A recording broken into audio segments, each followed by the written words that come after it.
Sorry. Hi, I'm your host Eric, Coach talking with famous people. This land, this is your land, this land is my land. I'm making a response video to ZeroSum Games. ZeroSum Games Mask Unity video. And I can say right off the bat, having watched some of it already, I like his approach, which is to begin by acknowledging that there's been, the people who question masks in some way feel as though they've been shoved down their throats, right? So he's doing some FE work, you could say, or FI work that he's saying at least, I said probably not. So I said the probably. I couldn't sleep, Anyway, I like his tone. He seems very reasonable, and he's making some points about masks currently, and I'm gonna let him continue his argument for a little bit longer. What he's pointed out so far, basically, what he's established is that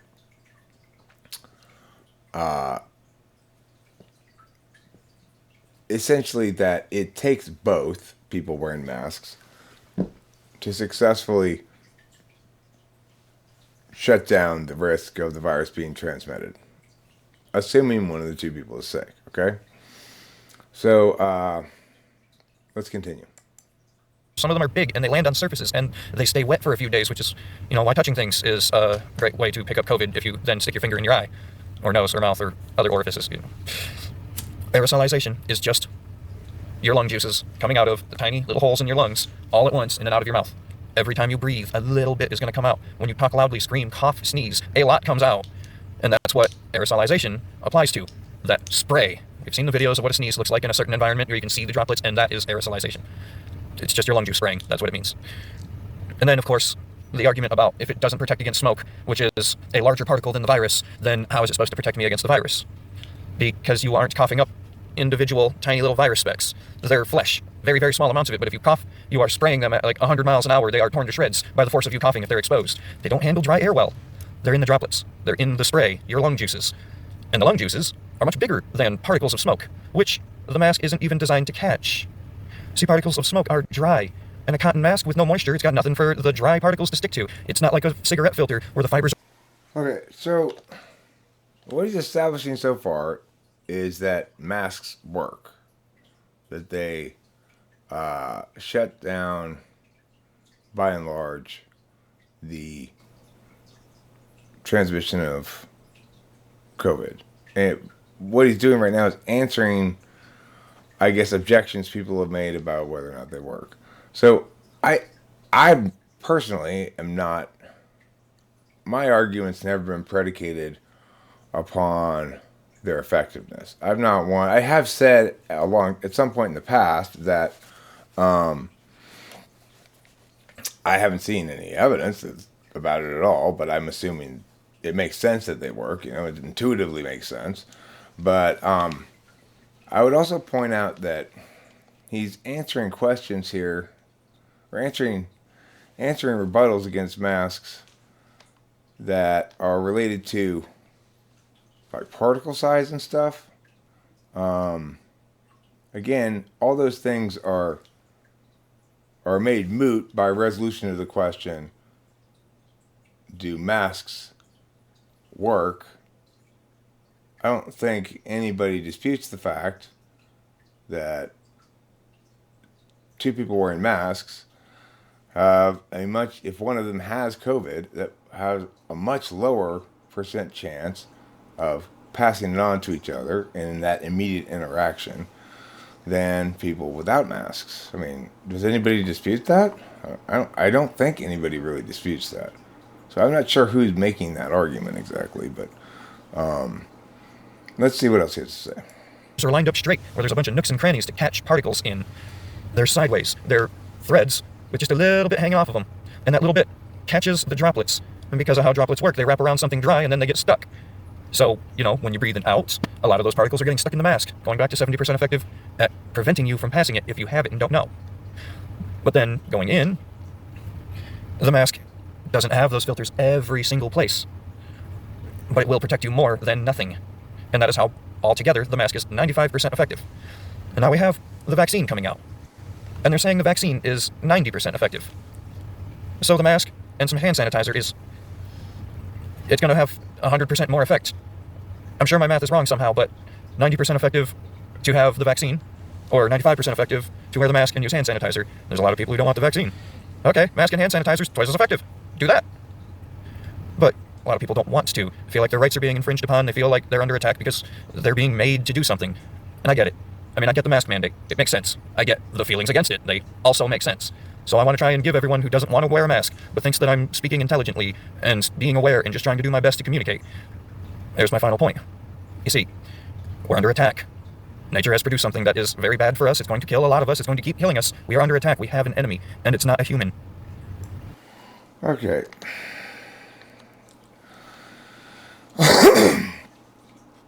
So, the amount of attention he directed towards the alternative perspective was that he understood the feelings of people who don't like to be forced to do things and who feel as though their rights are being violated.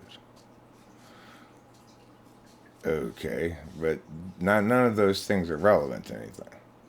So you can understand those as much as you want, and that doesn't help you understand anything. We'll get to the reasons in a bit here. Let's just see what else you provide. It just makes me think of like the Ballad of John Henry. No one ever says the black man who beat a machine. They say the man who beat the machine. Because when it's it versus us, all of us need to unite, stand together, be proud of our accomplishments and our strengths and our progress. We have a tool. It's 95% effective at beating this virus. If we all did it, the virus would be gone in a matter of months. All you got to do is remember that it's a war. Put on your armor, grab your weapon, and bring the fight to the enemy. And that's how we'll beat this virus. That's how we can live without fear. Every person you see a mask is a fellow soldier on the battlefield against humanity's greatest current threat. We can win. This virus won't beat us. We could smash it into submission and use what we learned. Okay, so there's not really any argument there at all. The problem here is this. He's ignoring all the salient issues. So, salient issues are as follows. Number one, have we talked about the possibility of letting it run its course? Okay. So, what would happen if it just ran its course? Now, if you say, well, people will die, I would say in every previous instance regarding virally transmitted diseases, with a couple of exceptions in the past, we've let it run its course and people have died. So you're suggesting that an entirely new frame of reference be applied, right? That we never consider the possibility of letting a disease run its course. Now, this is a disease with well below 1% fatality rate, and equivalent fatality rates have vastly disproportionate responses. Do you know that 700,000 people last year died of AIDS? Despite the fact that it's treatment drugs? The treatment drugs aren't good enough. By your reasoning, we all have an obligation. We all do. To wear condoms and vaginal condoms, because even if we recently got tested and we think we're clean, we have no reason to believe we're sick, we have a positive obligation to prevent even the possibility of doing harm with sickness we don't know about. If that's the new norm, you know what? We better make sex illegal until we have a vaccine for AIDS and every other venereal disease.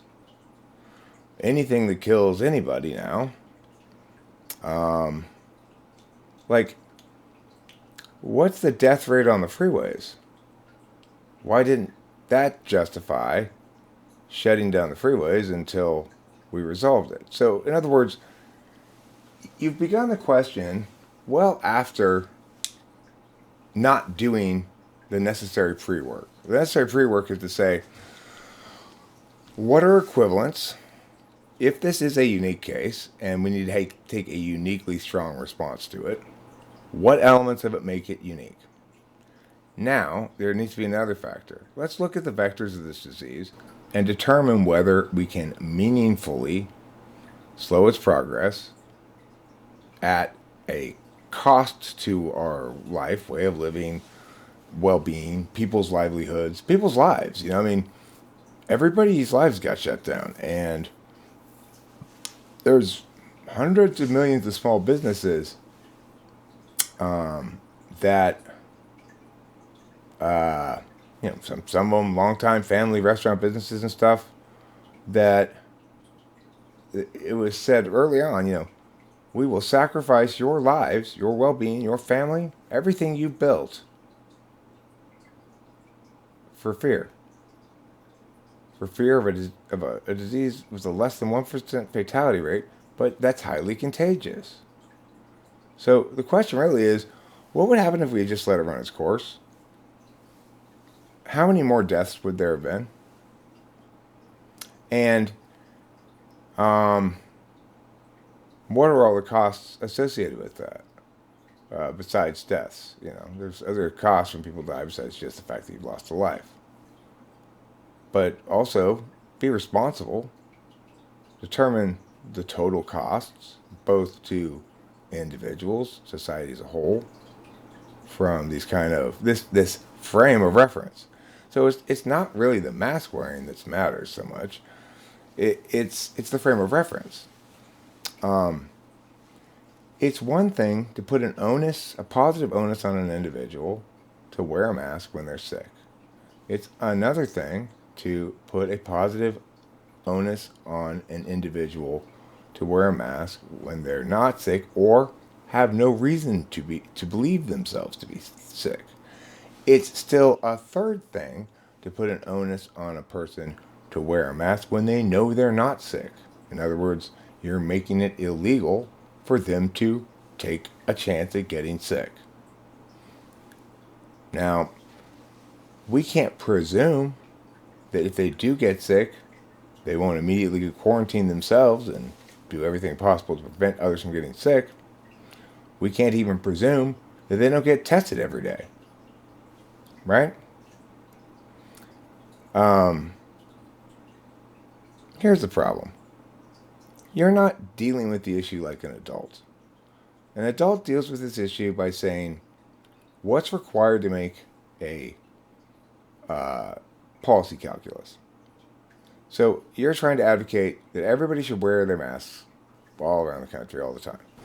I don't have any choice. Here in Los Angeles, there's you can't go anywhere without wearing one. I mean, you can walk around outside and stuff, but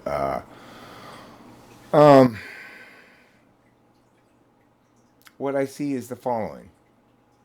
I see masks that are worn like this with the nose exposed. I see people pull down their mask briefly to explain what they mean to people, because not only do they have a mask on, now they have plexiglass up there. Nobody can fucking hear anybody. And so people are constantly pulling down their masks so they can see what they're saying, If you watch sporting events, it's theater. You see the players on the field, like in a football game, blocking each other, up in each other's face, and then they go to the sideline and put a mask on. It's just theater. You see coaches with their mask go up to the player. He can't hear him. He pulls the mask down and screams in his face and then puts the mask back on. It's just theater. You can entreat that everybody have the same level of enthusiasm for this proactive, positive moral indication that you do.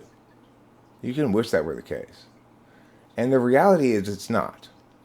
So the reality is, hi Joe, the reality is you are telling everybody you've got some sort of moral obligation to participate in something that's guaranteed to fail. So my basic position is, if we had done nothing with this virus, we'd have the same amount of deaths. That, in fact, the virus was more contagious than they said. There's a lot of speculation that ran all the way through California before California began any lockdowns. I probably had it twice. I don't know. So it's important that we be adults, right? Okay, there's a new virus, a novel virus. That's scary. It's highly contagious. We have no immunity to it. And it's got a less than 1% fatality rate. And blessedly, we have a large percentage of the population that experiences little to no symptoms from it. So, what do we do? If you're going to shut down the economy, it costs $1 trillion or something, or the, however many trillions and trillions of dollars, or not shut down the economy, but incur more COVID spreading, how many additional lives would you say save? But if none of us wore masks, how many more people would die? I mean, I'm not sure. More people would get COVID, probably. Some more people would die, probably. But that's difficult to tell, It's like there's a lot of uncertainty out there about exactly when this virus is spread, where it's spread. Now, you talk about the vaccine. I just read an article the other day that said there are 2 new strains that appear to be virus resistant. And it may have been... it may be an inherently lost battle. This is, after all, coronavirus, which means it's heretofore, throughout all of scientific history, successfully resisted every attempt to make vaccines for it. Now, I said this right at the beginning. I said the best choice to do is to let it run its course. It doesn't sound like, if what they're saying about this virus is true, that any of these measures are going to work, and they're all going to do harm. So the problem is, the kind of basic sort of appeal to decency that you do in this video, it is incredibly ironic, because you didn't even have the decency to do a proper impact calculus before you made your decision about these things. You didn't even have the decency to look at multiple frames of reference and to understand that it sets precedent. We used to have a right to assembly that we all understood could be temporarily suspended in states of emergency. Okay? When you have a state of emergency that stretches into 2 years, that qualifies as either extended martial law or the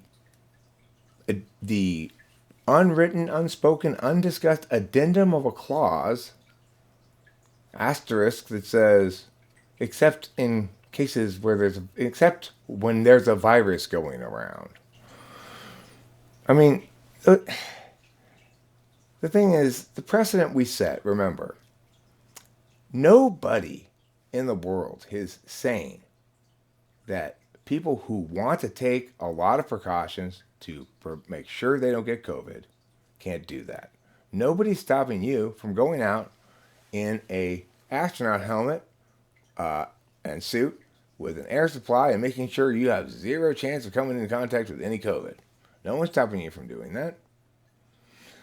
Now, look, I don't care a great deal about the mask.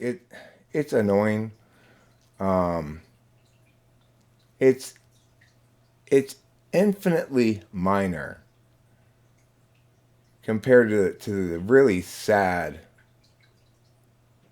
disillusion of thought really sad, kind of like earnest, hopeful, mindless, unpatriotic failure to think well about politics and public policy. We need for public policy, because it applies to everybody, for a basic rule of reciprocal burdens to apply, which means if the reasoning you're using for this justifies the outcomes and the conclusions that you're drawing, then I can use the same reasoning to justify things too. And now all of a sudden, we make everything in the world illegal until we have a cure for it. Right? Note, what are some of the things that get sacrificed in this mad dash to prioritize COVID prevention as the dominant frame?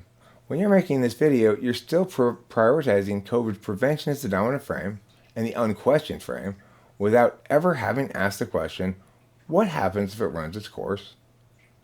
What are the total net outcomes? Are there more harms or benefits if we do something about it? And if so, what kind of things ought we do about it? What can we reasonably expect? So given what we knew about COVID, could we reasonably expect that shutting down everything but grocery stores was going to shut down COVID?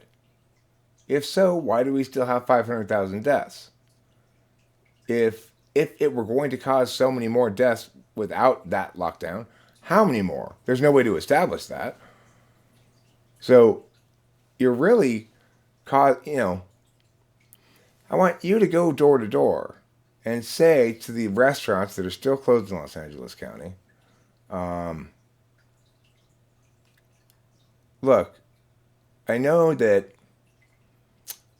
the same reasoning behind the masks is the reason why you can't be open, restaurants. And I know this is your family legacy, and your family has built this up over generations, and being forced to sit idle for coming up on, a solid year, and indefinitely looking on into the future as they keep developing these new strains that the vaccine doesn't work on, and the only conclusion people say is be prepared for more lockdowns when they have news like, it looks like these strains are going to exceed the vaccine, outsmart the vaccine or whatever, look forward to more lockdowns. Well, I want you to go to that family, and you to demand the deed to their house, and you to demand the keys to their restaurant, and you to sell them, and you to use that money to pay off the debt to the IRS and stuff, and you to evict them from their house. I want you to do those jobs.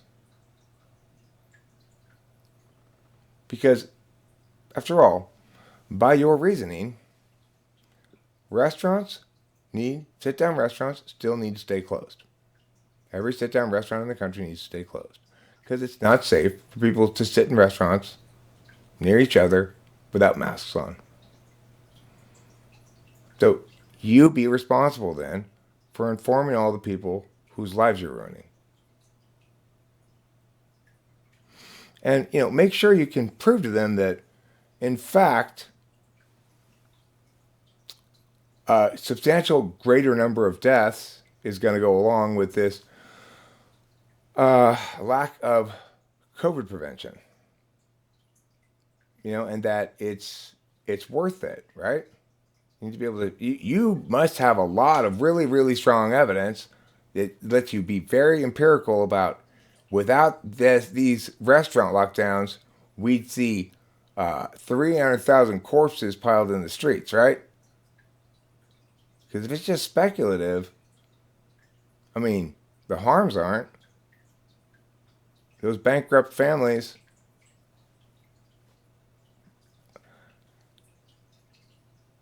it took years. What takes years to build can take minutes to destroy. Even if something's extremely well built, if you try to destroy it for a year straight, not much things are going to last, And those people's lives are dramatically harmed. And you're choosing to do that. So, I appreciate your earnestness, and I genuinely hope that to see a video from you coming up soon that says, I was wrong, because you are. The end.